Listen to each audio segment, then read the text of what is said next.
সেই আগুনে আমিও তোমাকে পুড়িয়ে ছাই করে দেব। বাড়ির মধ্যে আজ তোমার কেউ নেই, তোমার যৌবন মাঠে আজ আমি কাবাডি খেলবো, কাবাডি। অনেক দিনের আমার জমানো কামনার বীজ আজ আমি ছবল তোমার সারা শরীরে উঠে দেব। কি করবে তুমি? চিৎকার করবে? করো চিৎকার।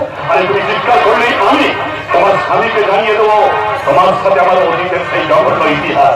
আর এই বয়সে তোমার স্বামী নিজের কানে সে কথাগুলো শুনবে, কোথায় গিয়ে দাঁড়াবে? ডার্লিং, আজ আমি তোমাকে কথা দিচ্ছি, আজ আমি মাছ মাংস খাবো না, শুধু তোমার শরীরটাকে না চেটে পুটে খাবো।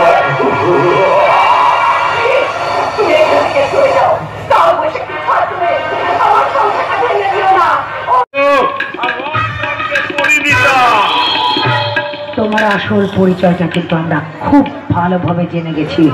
কারণ তুমি ওই সুগন্ধা মুখার্জির বাবাকে অন্যায় ভাবে খুন করেছিলে। বিচার করা কি কে?